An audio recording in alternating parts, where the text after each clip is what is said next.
നമസ്കാരം. 10ാം ക്ലാസ്സിലെ IT പാഠപുസ്തകത്തിലെ രണ്ടാമത്തെ അധ്യായമായ സ്ക്രൈബസിലെ മൂന്നാമത്തെ വീഡിയോ ആണ് ഇവിടെ പോസ്റ്റ് ചെയ്യുന്നത്. അതായത് പത്രത്താളൊരുക്കം എന്ന പ്രവർത്തനത്തിൽ മൂന്നാമത്തെ വീഡിയോ ആണ്. ഇതിൻ്റെ 1ഉം 2ഉം പാർട്ട് ഇതിനു മുൻപേ അപ്ലോഡ് ചെയ്തിട്ടുണ്ട് ചാനലിൽ. അത് കണ്ടതിന് ശേഷം മാത്രം ഈ മൂന്നാമത്തെ വീഡിയോ കാണാൻ ശ്രമിക്കുക. അതല്ലെങ്കിൽ അതിലുള്ള പല സ്റ്റെപ്പുകളും ആശയക്കുഴപ്പം വരാൻ സാധ്യതയുണ്ട്.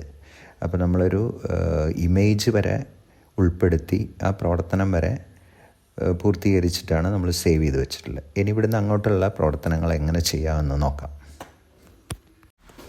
നമുക്കറിയാം, നേരത്തെ നമ്മൾ ചെയ്ത് ഹോമിൽ സ്റ്റുഡൻസ് വർക്കിൽ നമ്മൾ ചെയ്ത വരെയുള്ള പ്രവർത്തനം പേപ്പർ എന്നുള്ള പേരിൽ സേവ് ചെയ്തിട്ടുണ്ട്.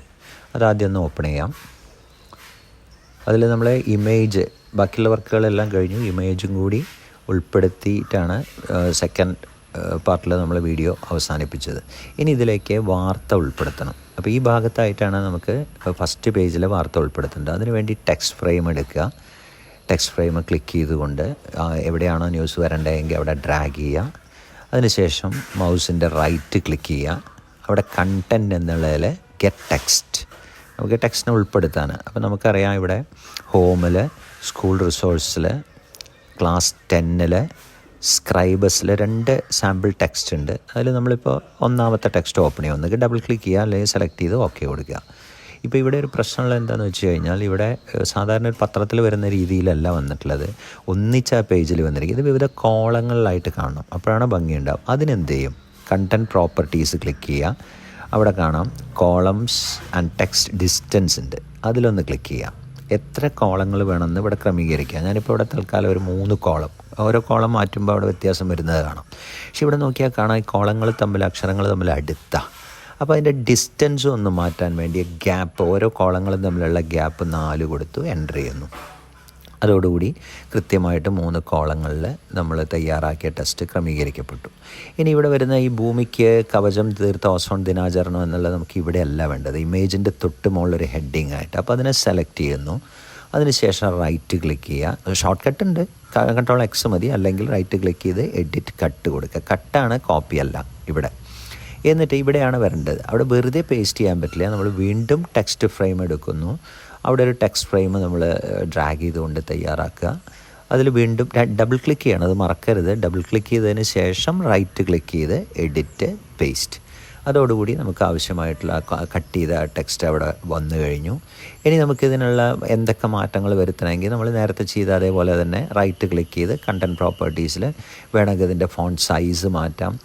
ഇപ്പം ഞാനിവിടെ അലൈൻമെൻറ്റ് സെൻറ്ററിലേക്ക് ആക്കുന്നു. കളർ വേണമെങ്കിൽ മാറ്റാം. എന്തൊക്കെ നമ്മൾ അക്ഷരമൊക്കെ ചെയ്ത സമയത്ത് എന്തെല്ലാം ചെയ്തോ അതെല്ലാം ഇവിടെ ഉൾപ്പെടുത്താൻ സാധിക്കും, അല്ലെങ്കിൽ ക്രമീകരിക്കാൻ പറ്റും. ഇനി അടുത്തതായിട്ട് നമുക്ക് ഇതിലൊരു ചിത്രത്തെ ഉൾപ്പെടുത്തണം. അതായത് വാർത്തകൾക്കിടയിലാണ് ചിത്രം വരേണ്ടത്. അതെങ്ങനെ ചെയ്യും? അതിനുവേണ്ടി നമ്മൾ ഇമേജ് ഫ്രെയിം എടുക്കുന്നു. ഇമേജ് ഫ്രെയിം എടുത്ത് എവിടെയാണോ ചിത്രം വരേണ്ടതെങ്കിൽ അവിടെ ഒന്ന് ക്ലിക്ക് ചെയ്ത് ഡ്രാഗ് ചെയ്യുക. മൗസ് ക്ലിക്ക് ചെയ്ത് ഡ്രാഗ് ചെയ്യുക. അപ്പോൾ ഇങ്ങനെ ഒരു ബോക്സ് വരും, ഒരു ഇമേജ് ഉൾപ്പെടുത്തേണ്ട ഒരു ബോക്സ്. അതിൻ്റെ റൈറ്റ് ക്ലിക്ക് ചെയ്യുക. കണ്ടൻറ്റ് എന്നുള്ളിടത്ത് ഗെറ്റ് ഇമേജ്. ഇമേജ് എവിടെയാണെന്നറിയാം. നമ്മൾ ഹോമിൽ, സ്കൂൾ റിസോഴ്സിൽ, ക്ലാസ് 10ൽ, സ്ക്രൈബസിൽ ആദ്യത്തെ നമ്മൾ ഉൾപ്പെടുത്തിയാണ്. ഇവിടെ രണ്ടാമത്തെ ഷൂട്ടിംഗ് എന്നുള്ള ഇവിടെ കാണാം, പ്രിവ്യൂ ഉണ്ട് ഇവിടെ. ആ ഷൂട്ടിംഗ് എന്നുള്ള ഇമേജ് ഓക്കെ കൊടുത്തുകൊണ്ട് ഉൾപ്പെടുത്തുന്നു. എന്നൊരു പ്രശ്നം എന്താണെന്ന് വെച്ച് കഴിഞ്ഞാൽ, നമുക്ക് ആ ഇമേജ് മുഴുവൻ ആ ഫ്രെയിമിൽ വന്നിട്ടില്ല. അപ്പോൾ അതെന്ത് ചെയ്യും? നേരത്തെ നമ്മൾ ഓസോൺ എന്നുള്ള ഇമേജ് കൊണ്ടുവന്ന് പറയാം, ഇമേജിൽ അഡ്ജസ്റ്റ് ഇമേജ് ടു ഫ്രെയിം കൊടുക്കുക. പൂർണ്ണമായിട്ടും ആ ഇമേജ് മുഴുവൻ അവിടെ ആ ഫ്രെയിമിനകത്ത് വന്നു. ചില സമയത്ത് ഇതെന്താണെന്ന് മനസ്സിലാവാൻ വേണ്ടിയിട്ട് കാണിക്കുകയാണ്. ചില സമയത്ത് നിങ്ങൾ ചെയ്യുന്ന സമയത്ത് എന്ത് സംഭവിക്കും? ഈ ഇമേജ് എന്നുള്ളത് അക്ഷരങ്ങളുടെ പുറകിലായിട്ട്, അതൊന്ന് കാണിക്കാൻ വേണ്ടിയിട്ട് മാത്രം പറയുകയാണ്. ഈ രീതിയിൽ ചിലപ്പോൾ കാണും. അതായത് ഇമേജ് നമ്മുടെ അക്ഷരങ്ങളുടെ പുറകിലേക്ക് പോകും. അപ്പോൾ അതിനെ എങ്ങനെ നമുക്ക് മുന്നിലേക്ക്, ആ ഇമേജിനെ എങ്ങനെ അക്ഷരങ്ങളുടെ മുന്നിലേക്ക് കൊണ്ടുവരാം എന്നുള്ളത് കൂടി നോക്കാം. അതിൽ ലെവലിൽ ഇമേജിൽ ക്ലിക്ക് ചെയ്ത് ലെവലിൽ റേസ് ടു ടോപ്പ്. ഇപ്പോൾ ആ ഇമേജ് കൃത്യമായിട്ട് മുകളിലേക്ക് വന്നു. ഇവിടെയും വേറൊരു പ്രശ്നം നിങ്ങൾക്ക് നോക്കിക്കഴിഞ്ഞാൽ കാണാം. ഇപ്പോൾ ഇമേജ് മുന്നിലേക്ക് വന്നു എന്ന് മാത്രമേ ഉള്ളൂ. പക്ഷേ എന്താ ഒരു പ്രശ്നമുള്ളത്? എന്താ, ഈ ഇമേജിൻ്റെ പിന്നിൽ അക്ഷരങ്ങളുണ്ട്. അപ്പോൾ അത് ഇതിനെ ഇടയ്ക്കായിട്ട് ക്രമീകരിക്കണം. അതിനെന്ത് ചെയ്യാമെന്ന് നോക്കാം. ഇവിടെ നോക്കൂ, ഇപ്പോഴും തന്നെ ആ ചിത്രത്തിൻ്റെ പിന്നിൽ അക്ഷരങ്ങളുണ്ട്. അതിനെ നമ്മൾ ഒഴിവാക്കിയിട്ട് ചിത്രം അതിനെ ഇടയ്ക്ക് വരണം.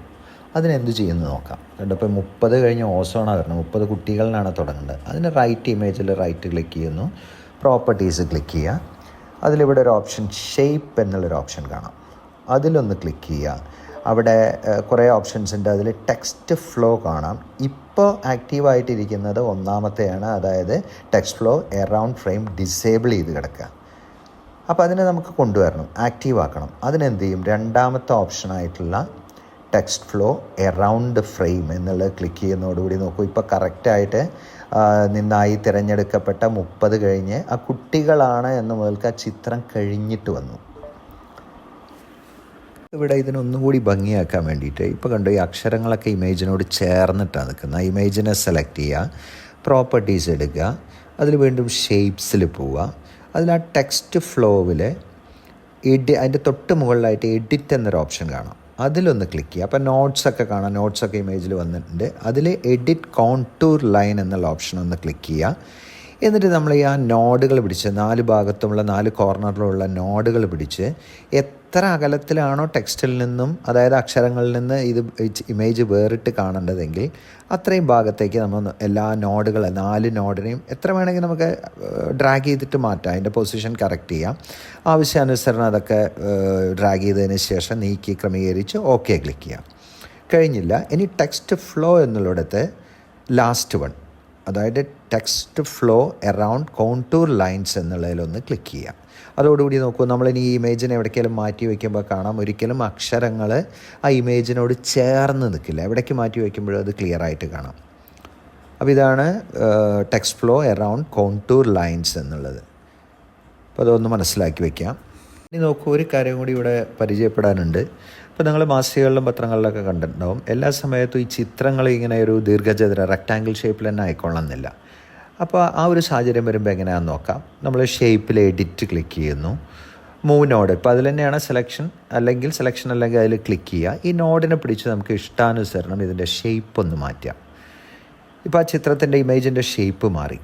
ഇനി എങ്ങനെ ഈ അക്ഷരങ്ങൾ അതിൻ്റെ ചുറ്റും കൊണ്ടുവരും കൃത്യമായിട്ട്, ഇവിടെ ഓക്കെ ക്ലിക്ക് ചെയ്തതിന് ശേഷം ടെക്സ്റ്റ് ഫ്ലോവിൽ രണ്ടാമത്തെ ഓപ്ഷനായ text flow around frame shape, ഫ്രെയിമിൻ്റെ ഷേപ്പ് എങ്ങനെയാണോ അതിന് ചുറ്റുമായിട്ട് ടെക്സ്റ്റ് ഫ്ലോ അക്ഷരങ്ങൾ വരണം. ആ രീതിയിൽ കൊടുത്തു കഴിഞ്ഞാൽ നമ്മൾ എവിടെ ഈ ഇമേജിനെ കൊണ്ടുപോയി വെച്ചാലും ആ ഇമേജിൻ്റെ ഷേപ്പ് എന്താണോ ആ രീതിയിൽ അക്ഷരങ്ങൾ വരും. നമ്മൾ ഒരു കാര്യം കൂടി ഇവിടെ ചെയ്യാനുണ്ട്. നമുക്കറിയാം, പത്രങ്ങളും മാസികകളൊക്കെ ആകുമ്പോൾ അതിൻ്റെ ബാക്ക്ഗ്രൗണ്ട് പേജിൻ്റെ കളർ എന്ന് പറയുന്നത് പ്യുവർ വൈറ്റ് ആവില്ല, ഒരു ഇളം ഗ്രേ കളർ, ഒരു ചാര നിറാവും അല്ലേ. അത് കാണാൻ വേണ്ടിയിട്ട് ഞാൻ ഒന്ന് സൂം ഇൻ ചെയ്ത് ഒന്ന് ചെറുതാക്കി ഇമേജിനെ ഷേപ്പ് ടൂൾ ഒന്ന് സെലക്ട് ചെയ്യുന്നു. നമ്മൾ ഷേപ്പ് ടൂൾ നേരത്തെ പരിചയപ്പെട്ടാണ്. എന്നിട്ട് എൻറ്റയർ പേജിനെ, മുഴുവൻ പേജിനെയും ഡ്രാഗ് ചെയ്തുകൊണ്ട് സെലക്ട് ചെയ്യാം. അതിനുശേഷം ആ ഷേപ്പ് ബോക്സിനകത്ത് റൈറ്റ് ക്ലിക്ക് ചെയ്യുക. എന്നിട്ട് അതിനകത്ത് പ്രോപ്പർട്ടീസ് ക്ലിക്ക് ചെയ്യുക. പിന്നെ ബാക്കി നിങ്ങൾക്ക് അറിയണ്ടാവും, പറയാതെ തന്നെ അറിയണ്ടാവും. കളേഴ്സ് ക്ലിക്ക് ചെയ്യുക. കളേഴ്സ് അങ്ങനെ എടുക്കുന്ന സമയത്ത് ബേസിക് കളേഴ്സ് കുറച്ച് മാത്രമാണ് നമുക്കിവിടെ കാണുക. കൂടുതൽ കളേഴ്സിനെ അതിൽ ഉൾപ്പെടുത്തണമെങ്കിൽ നമ്മൾ നേരത്തെ പരിചയപ്പെട്ടു, എഡിറ്റ്, കളേഴ്സ് ആൻഡ് ഫിൽസിൽ ഈ സ്ക്രൈബേഴ്സ് ബേസിക്സ് മാറ്റിയിട്ട് അവിടെ ഓക്സിജൻ എന്നുള്ളത് കൊടുക്കുക. ഓക്കെ ക്ലിക്ക് ചെയ്യുന്നു. അതോടുകൂടി ഇവിടെ നമുക്ക് കാണാം എല്ലാ കളേഴ്സും, ധാരാളം ഓപ്ഷൻസ് അവിടെ വന്നിട്ടുണ്ട്. ഞാനിപ്പോൾ ഒരു ഗ്രേ കളറാണ് ഇവിടെ തിരയുന്നത്. അതിൽ അലുമിനിയം ഗ്രേ 2 എന്നുള്ളത് കൊടുത്ത് ഇത് ക്ലോസ് ചെയ്യുന്നു. പക്ഷേ ഇപ്പോൾ എന്ത് പറ്റി, ആ ഗ്രേ കളർ വന്നപ്പോൾ നമ്മുടെ പത്രം കാണാനില്ല. അതിന് മുന്നിലേക്ക് കൊണ്ടുവരാൻ എന്താ ലെവൽ ലോവർ ടു ബോട്ടം എന്നുള്ള ഓപ്ഷൻ കൊടുത്തു കഴിഞ്ഞാൽ കൃത്യമായിട്ടുള്ള ഗ്രേ കളർ വന്നു. ഇപ്പോൾ നമ്മൾ ചെയ്ത വർക്കുകളെല്ലാം കാണാം. പ്രിവ്യൂവിലൊന്ന് നോക്കാം, പ്രിവ്യൂ ഐക്കൺ ഏതാണെന്നറിയാം. ഇപ്പോൾ നമ്മുടെ പത്രത്തിൻ്റെ പ്രവർത്തനം കംപ്ലീറ്റ് ആയി. ഇത്തരത്തിൽ സെക്കൻഡ് പേജ് നമുക്ക് ഇതേ രീതിയിൽ പൂർത്തീകരിക്കാം. സെക്കൻഡ് പേജിൽ പുതുതായിട്ട് വർക്കൊന്നും വരുന്നില്ല. നമ്മൾ ആദ്യത്തെ പേജ് എങ്ങനെ സെറ്റ് ചെയ്തോ അതേ രീതിയിൽ അടുത്ത പേജും ഒന്ന് ചെയ്ത് നോക്കുക. ഓക്കെ, അപ്പോൾ ഈ ഒരു വർക്കോട് കൂടിയിട്ട് നമ്മുടെ സെക്കൻഡ് ചാപ്റ്റർ പൂർത്തിയാവുകയാണ്. ഇതിലേതെങ്കിലും തരത്തിലുള്ള സംശയങ്ങളോ അതുപോലെ അഭിപ്രായങ്ങളൊക്കെ ഉണ്ടെങ്കിൽ കമൻറ്റ് ബോക്സിൽ ഷെയർ ചെയ്യുക. ഓക്കെ.